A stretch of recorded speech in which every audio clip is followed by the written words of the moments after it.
Hello students, how are you? Once again welcome back in my physics class.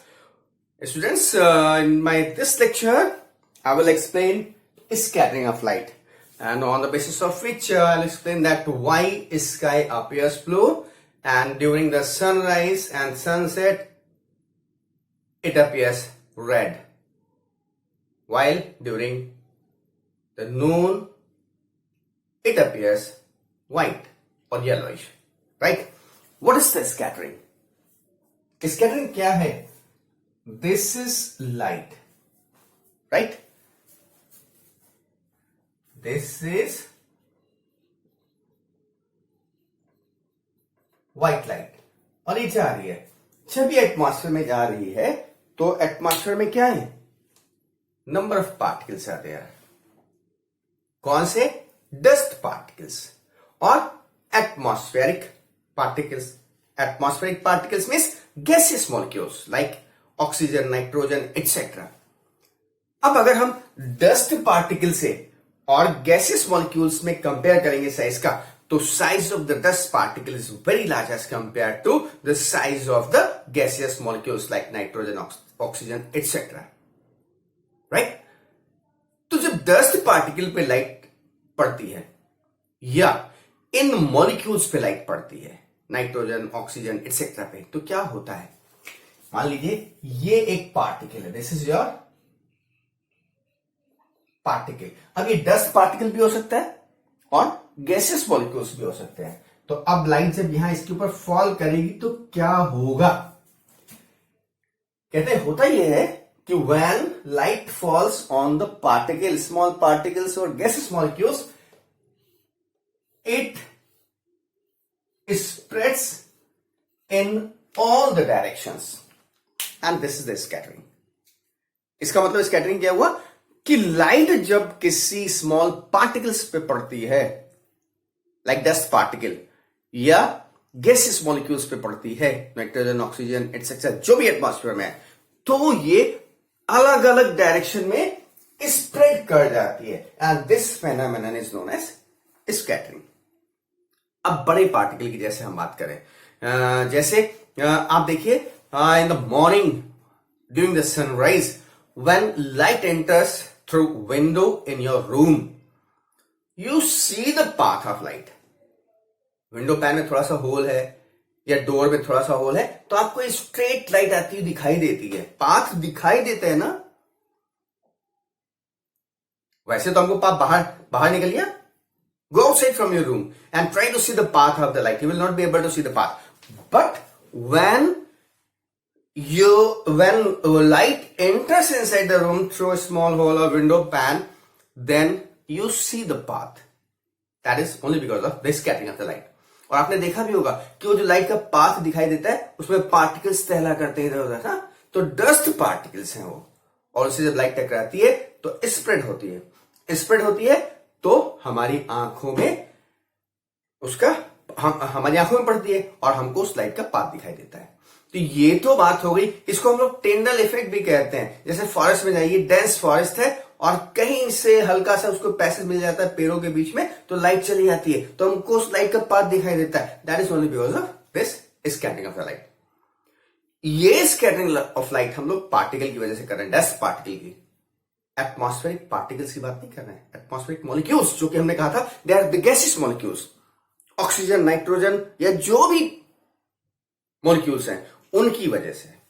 वो नहीं है, ये dust particle की वजह से. तो अब मैंने बता भी दिया पहले, फिर से आप सोच सकते हैं कि what is the difference between this dust particles and the molecules of the oxygen, nitrogen, it's hydrogen, it's whatever is available in the our surrounding. तो डिफरेंस ये है बेटा कि size of the dust particle is very large as compare to the size of the gaseous molecules, oxygen, nitrogen, chlorine etcetera. Right? जो dust particle है उनका size हमारे जो गैसियस मॉलिक्यूल्स हैं एटमॉस्फेयर के, नाइट्रोजन, ऑक्सीजन, क्लोरीन एक्सेट्रा, उनसे बड़ा है. ठीक है? और उनसे बड़ा होने की वजह से हमको उसका पाथ दिखाई देता है. राइट? इसका मतलब जो साइज है वो लाइट की वेवलेंथ से बिगर है. The size of the dust particle is bigger than the size of the wavelength of the light, right? तो आप 2 मिनट के लिए इसको आप नोट्स बनाइए, फिर मैं बात करता हूं। बात समझ में आ गया ना? नोट्स बनाइए।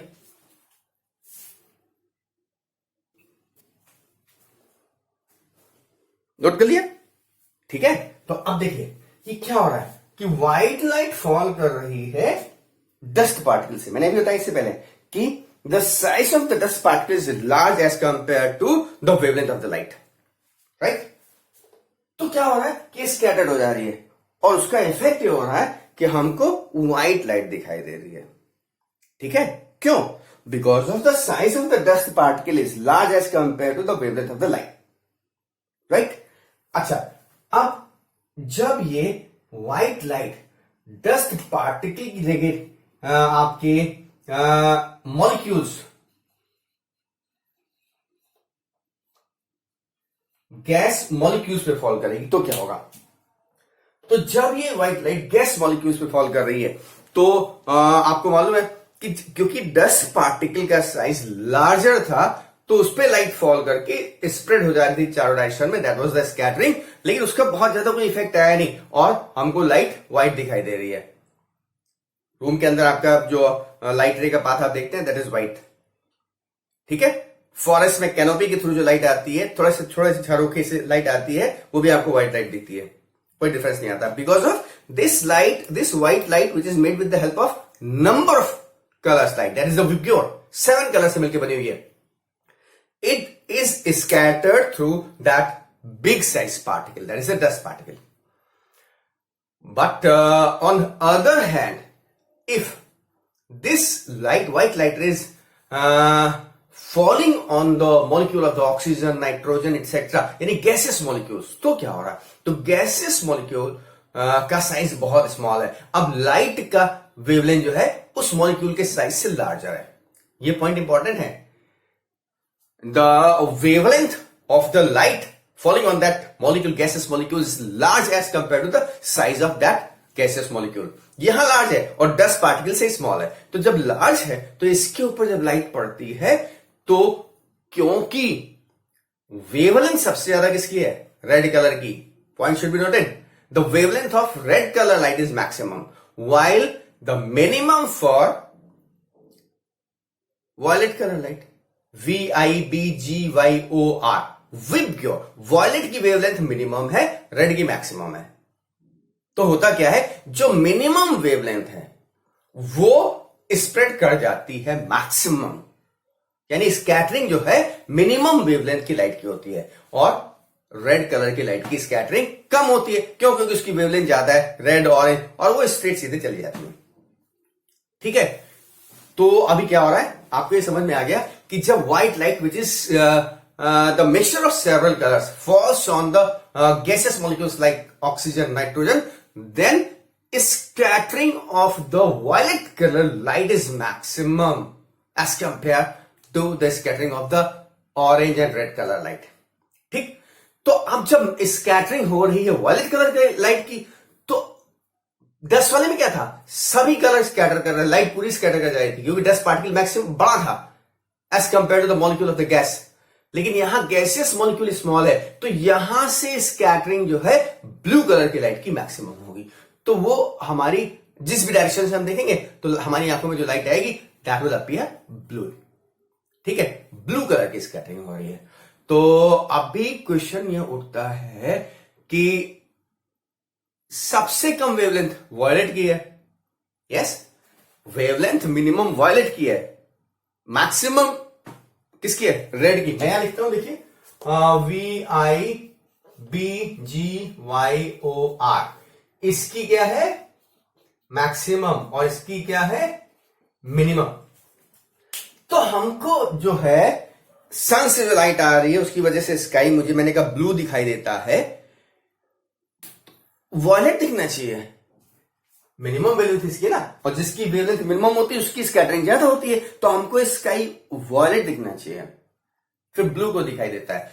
तो इसके लिए जो मैं बोल रहा हूं सब नोट करते जाइएगा कहीं अपना। ठीक है? कि पहली बात, जो विब्योर दिखाई देता है उसमें वॉयलेट कलर की लाइट कम है, मिनिमम। और दूसरी चीज, वॉयलेट कलर की लाइट आइज के लिए सेंसिटिव नहीं है, तो हम उसको ज्यादा देख भी नहीं पाते हैं। ठीक है, हाँ इंडिगो है, लेकिन इन सबका मिक्सचर हमको ब्लू कलर देता है, और ब्लू हमारी जो विब्योर मिलता है स्पेक्ट्रम उसमें सफिशिएंट अमाउंट में है। और दूसरी चीज, इसकी स्कैटरिंग भी ज्यादा, इससे कम होती है वॉयलेट से, इंडिगो से, लेकिन फिर भी क्योंकि इनके अमाउंट मिनिमम है तो कंपैरिजन में सबसे ज्यादा स्कैटरिंग ब्लू कलर की लाइट की होती है, और जिस वजह से हमको स्काई ब्लू दिखाई देता है। बात समझ में आ गया? हमको स्काई ब्लू क्यों दिखाई देता? Because of the scattering of light.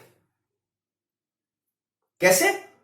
When white light falls on the gaseous atmospheric molecules, then the scattering of blue color light becomes maximum, while the red, orange and other light goes straight. And since the scattering of blue color light is maximum, it appears to our eyes and sky appears blue. ठीक है, तो बात समझ में आ गया? ठीक है, मैं आसमान आपको ब्लू क्यों दिखता है? क्योंकि ब्लू कलर की लाइट की वेवलेंथ मिनिमम होती है। हमने इसको बता दिया, इसको नहीं ले रहे हैं क्योंकि ये कम अमाउंट में है और लाइट आइस के लिए सेंसिटिव भी कम है, तो हम ब्लू कलर को ले रहे हैं। सबसे ज्यादा स्कैटरिंग ब्लू कलर की लाइट की होती है क्योंकि उसकी वेवलेंथ रेड के कंपैरिजन में बहुत कम है, तो इस वजह से स्काई हमको ब्लू कलर का दिखाई देता है। अब यहीं पर एक क्वेश्चन, अगर एटमॉस्फेयर नहीं होता तो स्पेस में जाते हैं तो क्या वहां भी स्काई हमको ब्लू कलर का दिखता है? No, that appears black. क्यों?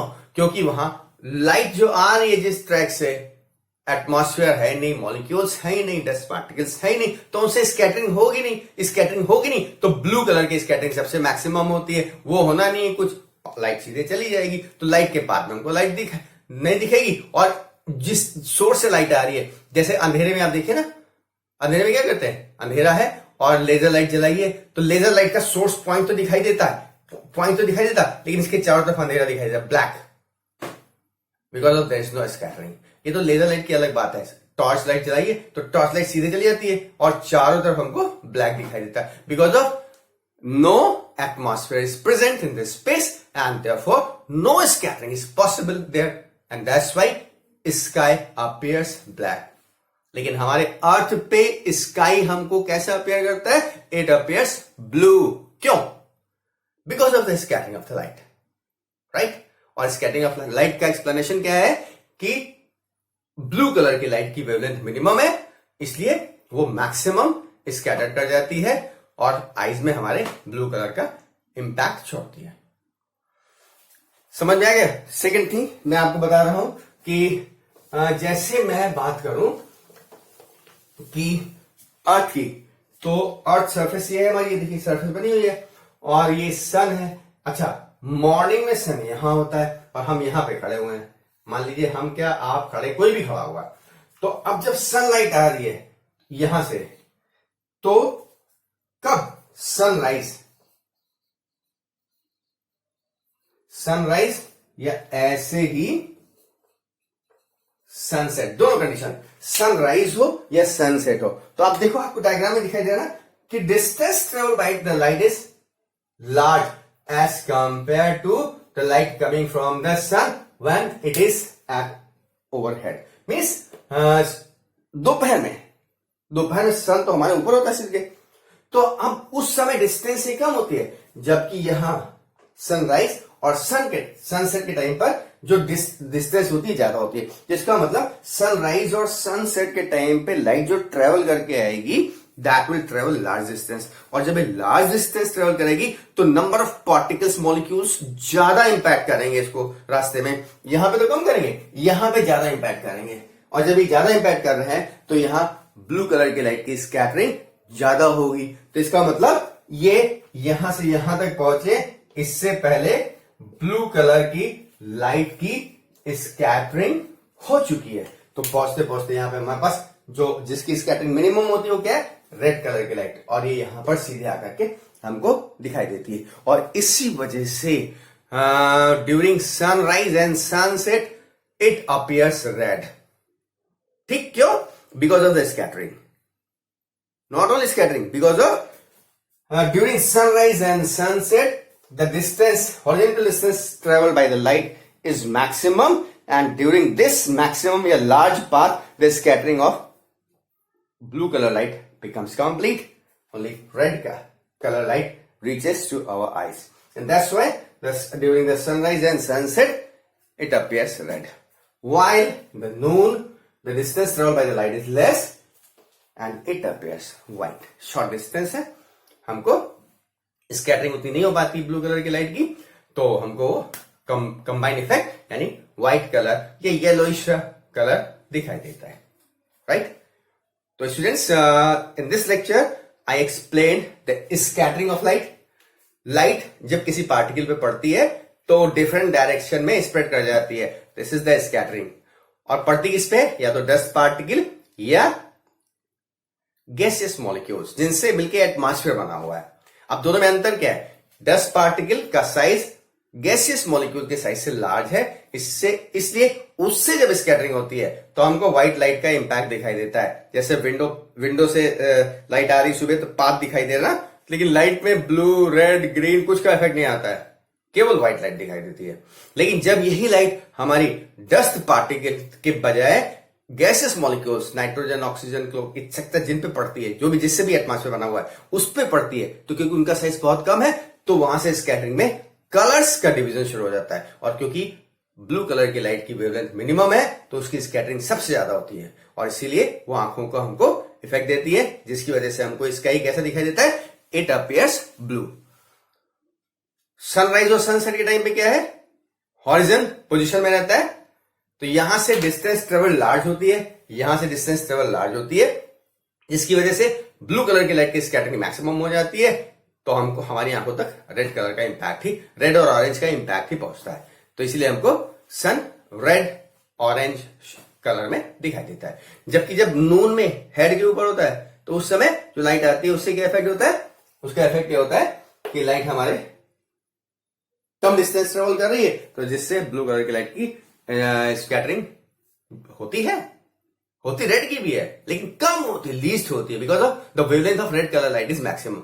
तो हमको इंपैक्ट व्हाइट या येलोइश कलर का दिखाई देता है. ब्लू का मैक्सिमम स्कैटरिंग हो गया होता है, ऐसा नहीं हो पाता क्योंकि डिस्टेंस कम है. और एक चीज और देखिए, जैसे रोड पे सिग्नल्स लगाते हैं रेड कलर का, रेलवे ट्रैक पे रेड कलर का स्टॉप का सिग्नल. रेड क्यों लगाते हैं भाई? रेड क्यों लगाते हैं? ग्रीन लगा दें, ब्लू लगा दें. आप ट्रेन से जर्नी किया है ना, सिग्नल्स देखे होंगे ना, तो वहां पर रेड क्यों दिखाते हैं? स्टॉप का सिग्नल रेड, ताकि काफी दूर से दिखाई दे जाए. क्यों? क्योंकि रेड कलर की लाइट की वेवलेंथ मैक्सिमम होती है, तो इसकी स्कैटरिंग कम होती है, तो ये लार्ज डिस्टेंस से दिखाई दे जाती है. यानी रेड कलर का सिग्नल इसीलिए लगाते हैं कि काफी दूर से रेड कलर हमको दिखाई दे जाता है. ठीक है? यही ब्लू लगा देते तो उसकी स्कैटरिंग हो जाती, तो बहुत दूर से नहीं दिखता, तो फिर एक्सीडेंट्स अवॉइड नहीं हो पाते. भाई हमने सिग्नल दे दिया गाड़ी रोको, ब्लू कलर लाइट, और हमको वहां पे दिखाई दिया कि जहां से ब्रेक लगाएंगे तो भी हम पहुंच जाएंगे वहां तक, या अचानक ब्रेक लगाएंगे तो अपना पलटी मार जाएंगे, सारे बोगी एक दूसरे के ऊपर चढ़ जाएंगे. तो हमको स्पेस चाहिए लार्ज डिस्टेंस का, and that is why the signals are made of red colour light, because of the wavelength of red color light is maximum, scattering of red color light is minimum. Therefore, since the wavelength is maximum, the scattering is minimum, and hence it travels the large distance. And therefore, our eye, or we can say that we can see the red light from large distance as compared to blue, green, etc. light. So now, students, this chapter is over. You go through the Tyndall effect. Tyndall effect, sunlight due to dust particle, room के अंदर light आ रही है, या forest में canopy के through जो light आ रही है उसमें व्हाइट लाइट दिखाई देती है, पार्टिकल का ट्रैक दिखाई देता है ना, तो that is the Tyndall effect. और बाकी स्काई ब्लू क्यों है, और सनराइज और सनसेट के टाइम पे सन रेड क्यों है, उसका कारण भी स्कैटरिंग है, लेकिन वो स्कैटरिंग हमारी गैसेस मॉलिक्यूल्स जो कि बहुत स्मॉल होते हैं उनसे हो रही है, राइट? तो अभी आपका ये चैप्टर कंप्लीट. प्रिपेयर करिएगा नोट्स अच्छे से, समझ लेंगे, अगर वीडियो को पूरा देख के समझ लेंगे तो आपको कोई दिक्कत नहीं होगी, फिर आप अपने आप से लिख सकते हैं. याद तो करना पड़ेगा एग्जाम के टाइम पे, है ना। नहीं तो एक बार में समझ में आएगा तुरंत तो बता सकते हैं, लेकिन 4 दिन बाद भूल जाएंगे, इसलिए नोट्स बना लीजिएगा। Thank you, God bless you.